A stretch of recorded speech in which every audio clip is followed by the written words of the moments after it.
C'est toujours dans le dernier quart d'heure d'Annie Larry. Alors, il est venu ce matin, vous allez voir, c'est un numéro de G2, une grande poésie, il sera au Grand Rex le 20 et 21 mars. C'est un magicien connu dans le monde entier, il est français, très fort. Il est très fort. Annie Larry.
Annie Larry et sa partenaire Valérie, moi de l'applaudir, il est là.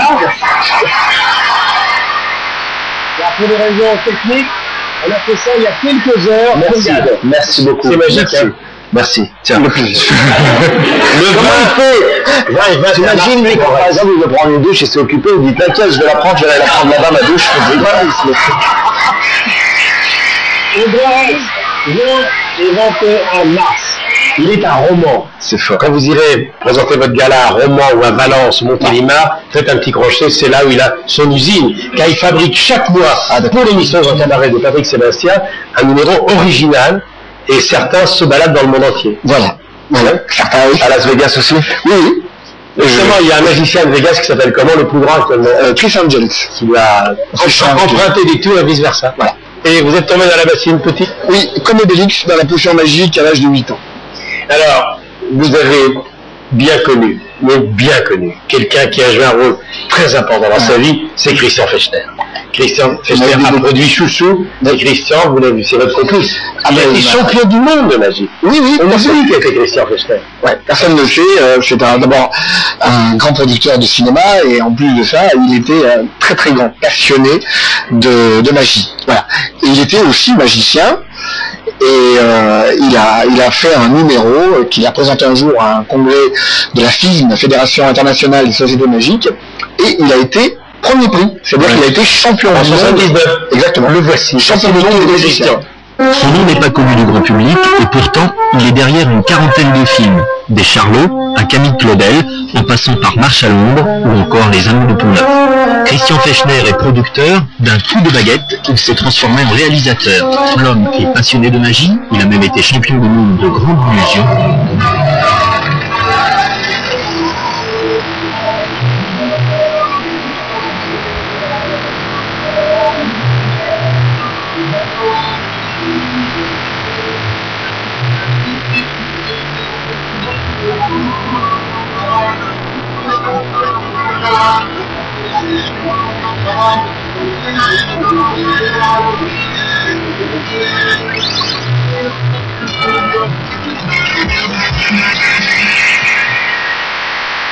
Voilà, un hommage à Christian, qui était le producteur de Charlot, qui nous a quitté il y a quelques mois, qui était un grand talent, et il a produit Chouchou. Ouais, c'est une grande rencontre pour moi parce que c'était un grand producteur, un homme de parole surtout, et le jour où il a décidé, le jour où il avait lu Chouchou, tout de suite il s'est engagé sur le film.